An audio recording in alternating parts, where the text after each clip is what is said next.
Bonjour, Bertrand Allôme, responsable produit chez STV High-Tech, Freevox pour les produits RME.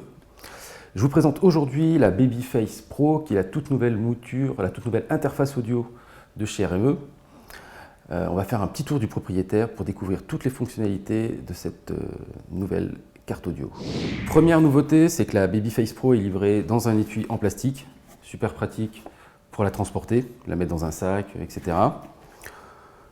On ouvre le boîtier et on découvre à l'intérieur la Babyface Pro dans sa petite housse et puis le câblage qui l'accompagne.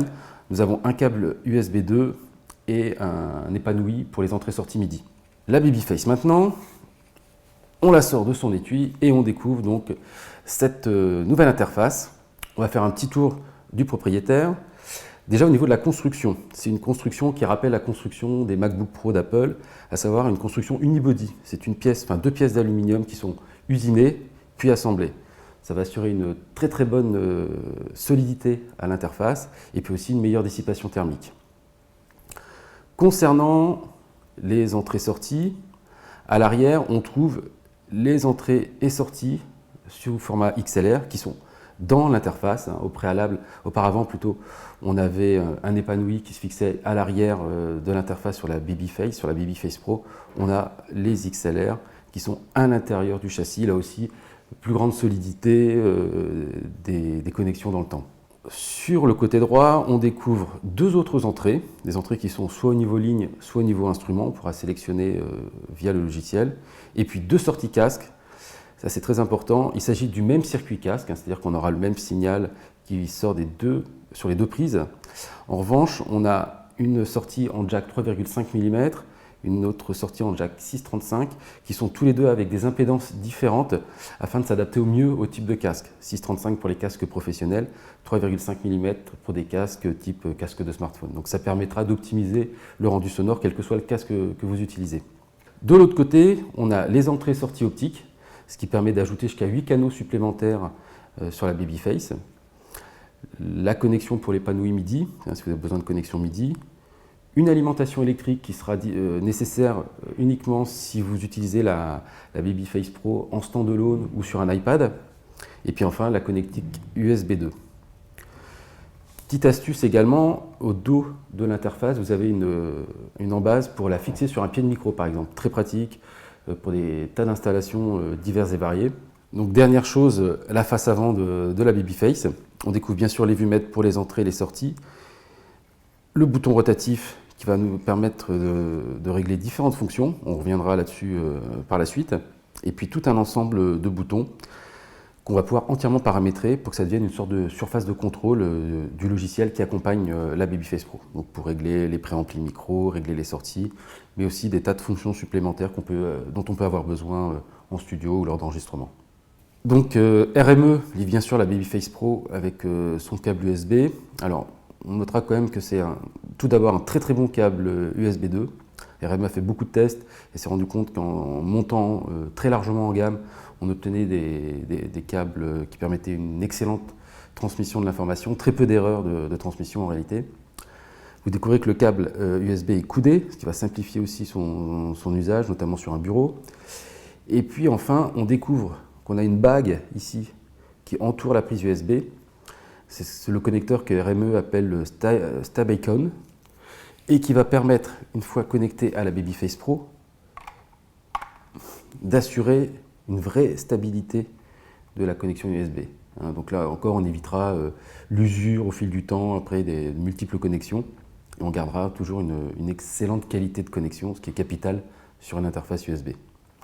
On retrouve exactement le même système de bague et le système Stab Icon sur la prise MIDI. Voilà. Donc là aussi, on aura une connexion de bien meilleure qualité que ce qu'on trouve généralement. On va à présent voir comment fonctionne la Babyface une fois reliée au Mac et découvrir en fait toutes les fonctionnalités et toute l'interaction qui existe entre la Babyface Pro et macOS X.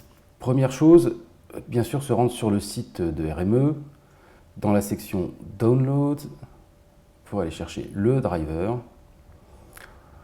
Alors au passage, on constate qu'il y a un seul et même driver pour toute une quantité d'interfaces et pour tous les systèmes d'exploitation de 10.6 jusqu'à 10.11 actuellement. Pour la petite histoire, RME est une des rares sociétés en fait, qui développe des interfaces audio et qui assure une rétrocompatibilité avec tous les systèmes d'exploitation et toutes ces interfaces. Par exemple, la Babyface Pro, qui est sortie là en septembre 2015, elle a un driver pour 10.6. Donc même si vous avez un Mac ancien, vous allez pouvoir faire fonctionner la Babyface Pro sans aucun problème sur votre ancien Mac Pro, par exemple, qui est encore en 10.6. Donc vous installez le driver, vous redémarrez votre Mac une fois l'installation terminée, et une fois tout ça est fait, on va pouvoir connecter la Babyface Pro.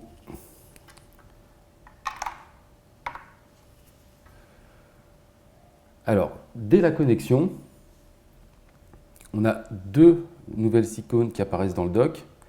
D'une part, le petit panneau qui permet de vérifier que tout est correctement configuré et qui va aussi nous permettre de modifier certaines choses, la fréquence d'échantillonnage par exemple, l'origine de la clock, hein, quand on a besoin de faire un clocking externe, et puis le format de l'entrée numérique, donc soit format ADAT pour avoir jusqu'à 8 canaux, soit en format SPDIF pour avoir 2 canaux au format ADAT, au format Toslink plus précisément.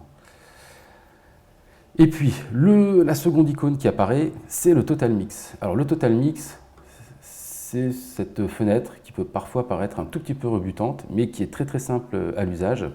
En fait, il faut savoir que dans n'importe quelle interface RME, vous avez à l'intérieur une table de mixage numérique complète. Donc en fait, on a 3 niveaux de fader.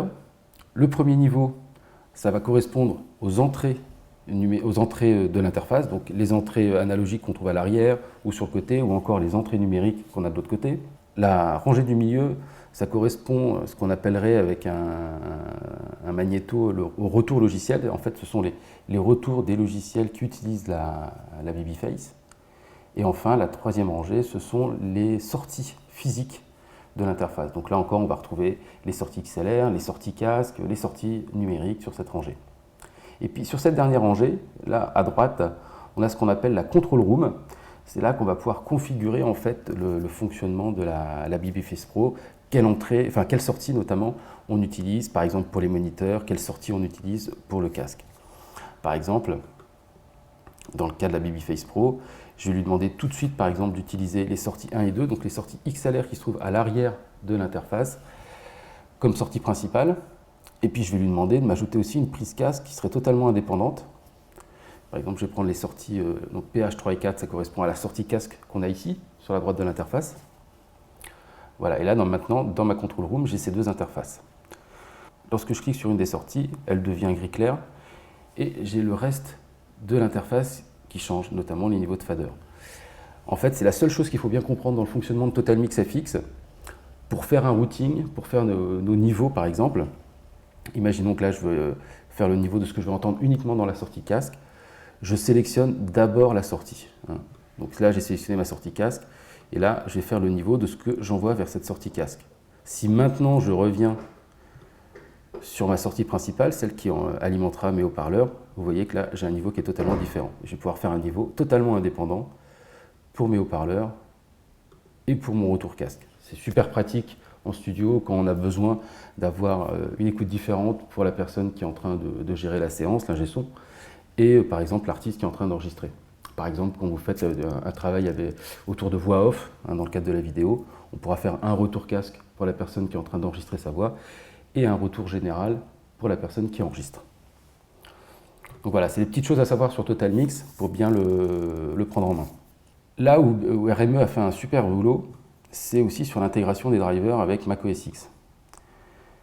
Alors, lorsque vous êtes dans les préférences système de macOS X, si on sélectionne en sortie la Babyface Pro et en entrée également, on constate que lorsque je bouge ici le volume dans les préférences système, on a le même mouvement dans Total Mix FX, donc on a une véritable intégration. Et de la même manière, ici sur la Babyface, si je modifie mon volume, vous voyez que ça change. Et sur Total Mix FX, et dans la barre de volume ici, de préférence système. Enfin, avec les touches volume du clavier, on obtient exactement le même résultat. Donc ça vous donne une petite idée de la qualité d'intégration qu'on a de la Babyface Pro dans OS X, et ça va pouvoir nous simplifier énormément la vie dans plein d'usages, aussi bien d'usages de studio que d'utilisation quotidienne. Et puis on va le voir après aussi dans l'usage des logiciels professionnels Apple comme Logic Pro ou Final Cut Pro. Autre point sur Total Mix FX, c'est qu'en fait, on va pouvoir utiliser les effets de Total Mix. C'est-à-dire que pour chaque entrée de la Babyface Pro, mais aussi pour chacune des sorties, on a un EQ qui peut être très pratique, notamment pour des prises voix. Le fait de se faire un petit filtre coupe-bas par exemple, pour simplifier un peu le fonctionnement d'un micro-voix, se faire un petit filtre pour éviter les plosives notamment. Voilà, donc ça c'est tout à fait possible, c'est intégré à la Babyface Pro. Et si vous êtes très content de vos réglages, vous pouvez très bien indiquer que vous souhaitez enregistrer vos réglages ici dans le panneau de configuration. C'est-à-dire que le son tel qu'il sera modifié par l'EQ sera capté tel quel dans Final Cut, dans Logic ou tout autre logiciel d'enregistrement. Et toujours au sujet des effets, on a également une reverb et un délai qui sont disponibles et qui utilisent les ressources de la Babyface et non les ressources de la machine. Alors, on va voir maintenant l'intégration de la Babyface Pro dans Logic Pro 10. On lance Logic, on crée un nouveau projet, on va créer une piste audio par défaut. Alors, première petite chose, puisqu'on est dans Logic, on va faire un petit détour par les préférences audio, simplement pour découvrir que quand on prend une taille de buffer un peu plus petite, on va obtenir ici la latence qui s'affiche. On va obtenir donc une latence qui est plutôt faible. Et même si on pousse les réglages de Logic un peu plus avant,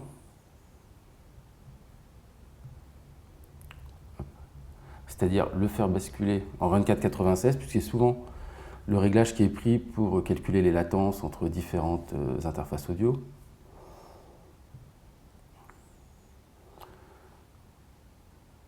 Donc si je reviens ici sur mes préférences, vous voyez que maintenant en 24 bits et 96 kHz, on a une latence qui est en aller-retour de 2,8 millisecondes et en sortie de 1,4 millisecondes. Donc simplement bien comprendre que, alors qu'on est en USB 2, avec la Babyface Pro, on est sur des latences qu'on obtient généralement aujourd'hui avec des interfaces Thunderbolt. Donc là, ça permet de souligner la très grande qualité des drivers USB 2 développés par RME. Il faut savoir que dans la Babyface Pro, le chipset USB est développé par RME et les drivers sont également développés par RME. Donc on a vraiment un ensemble très performant. Voilà. Si on appelle notre console de mixage, on voit également apparaître en haut de la tranche, on l'a aussi dans la tranche de l'inspecteur, un petit élément supplémentaire qui s'appelle périphérique audio et avec ici un réglage de gain. Et ce réglage de gain en fait correspond au réglage de gain de ma tranche, de ma première entrée de Babyface Pro, donc le préamp numéro 1. Et donc ça me permet de contrôler le gain de la Babyface Pro directement dans Logic. Si j'appelle Total Mix, et que je regarde ici mon réglage de gain, vous voyez qu'il correspond tout à fait. Là j'ai 45 dB dans Total Mix, 45 dans Logic. Si je change ici dans Total Mix, vous voyez que ça, on retrouve exactement ce réglage dans Logic. Ça permet d'éviter d'utiliser différentes fenêtres, notamment quand on est en mode plein écran dans Logic. Et bien sûr, si je décide de régler avec la Babyface, je vais pouvoir modifier mon gain depuis la Babyface et on voit que ce gain est modifié également dans Logic. Donc là encore, plein d'usages différents, la Babyface à côté de l'ordinateur, au contraire un tout petit peu éloigné, on a accès à 100% des réglages de gain depuis Logic. Et si jamais je crée une seconde piste et que je décide d'utiliser l'entrée numéro 2, là j'aurai bien mes deux préamplis avec leurs gains séparés qui apparaissent dans Logic. Donc très bonne intégration de la Babyface dans l'univers Apple, aussi bien dans macOS X que dans Logic, pour vraiment simplifier le workflow au maximum.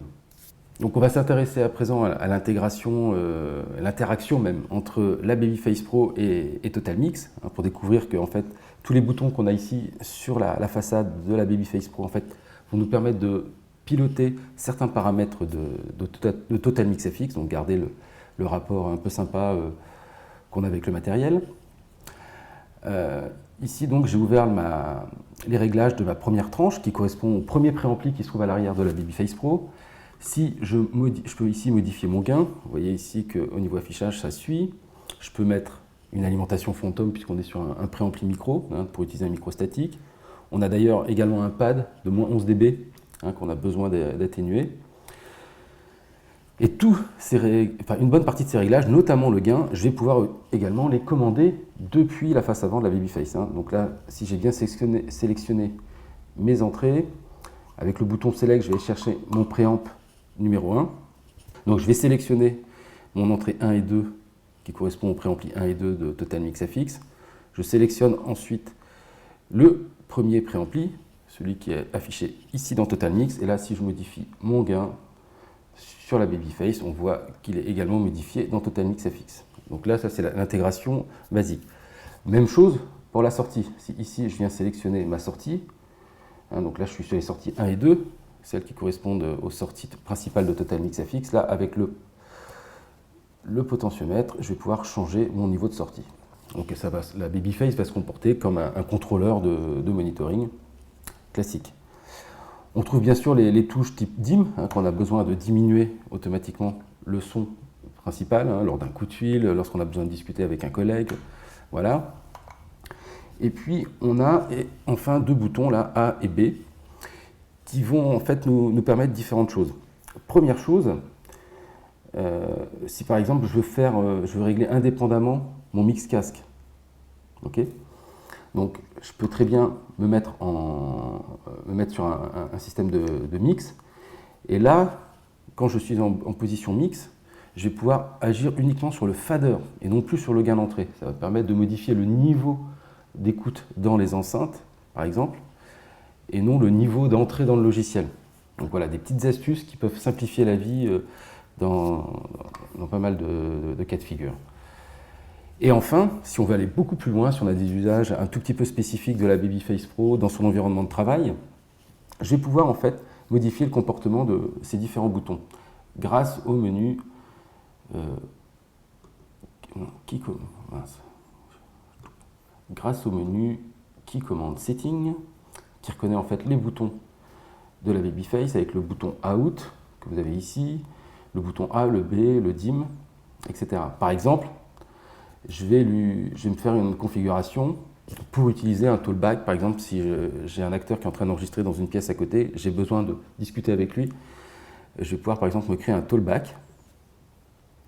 Voilà. Donc dès que j'appuierai sur le bouton A, ça déclenchera les fonctions de talkback qui sont prévues ici dans TotalMix. Et puis par exemple, si sur l'entrée numéro 2, j'ai mis par exemple un petit micro pour discuter avec mon acteur, que je configure ici. En utilisant le bouton A, maintenant, ça m'active le talkback et ça me modifiera tous les réglages dans TotalMix pour discuter avec un musicien ou un acteur qui serait dans la pièce à côté. Voilà. Donc on peut imaginer des tas de configurations diverses et variées à partir de la Babyface pour l'usage qu'on aura de TotalMix FX. Enfin, on va voir un peu l'interaction, enfin le fonctionnement plus précisément de la Babyface Pro dans Final Cut Pro 10. Alors, il y a bien sûr un usage principal qui est l'enregistrement de voix off, ou de voix hors champ, pour reprendre la nomenclature de Final Cut Pro 10. Donc, si j'appelle ici la fenêtre d'enregistrement de voix hors champ de Final Cut, donc on découvre la fenêtre par défaut. On va utiliser le petit triangle pour ouvrir les paramètres avancés. Et dans les entrées, si je viens sélectionner, par exemple, l'entrée numéro 1 de la Babyface Pro, donc encore une fois, ce sera le préampli numéro 1, je découvre que je vais pouvoir également modifier le gain de la Babyface Pro directement dans Final Cut Pro 10. Ou alors, je peux même modifier le gain depuis la Babyface Pro. Hein, on a toujours cette interaction qui fonctionne dans tous les sens. Voilà, j'ai modifié mon gain. Et si j'appelle la fenêtre Total Mix FX. Hop. On découvre que les valeurs de gain, en fait, voilà, je suis à 30, par exemple, 30 dB. Là, je me suis remis à 2 dB, par exemple. Et je retrouverai le réglage dans Total Mix. Donc là aussi, quand on est dans Final Cut, notamment quand on est en mode plein écran, on ne sera pas obligé de revenir soit à la Babyface, soit à une autre fenêtre de contrôle. On va pouvoir créer tous nos réglages ici directement dans la Babyface, on va pouvoir créer tous nos réglages directement dans la fenêtre pour l'enregistrement des voix hors champ. Voilà, donc c'était une petite présentation rapide de la Babyface Pro, de vraiment tout son potentiel. C'est vraiment une excellente interface en termes de conversion. On est bien sûr dans une vidéo, c'est toujours un peu délicat de parler de qualité sonore, mais RME est réputé pour la qualité de ses convertisseurs. Dans le monde de l'audio et de la vidéo, donc principalement utilisateur de Mac, vous avez vu que l'intégration est de tout premier ordre et qu'on a très peu de produits qui ont cette qualité d'intégration, aussi bien dans macOS X que dans Final Cut, que dans Logic Pro 10. Donc voilà, c'est un tout nouveau produit qui est disponible en France depuis le mois de septembre 2015. Je vous invite à découvrir, à tester, et qui peut répondre à énormément de cas de figure. Dernière info, en termes de tarifs, on est à 749 € TTC public.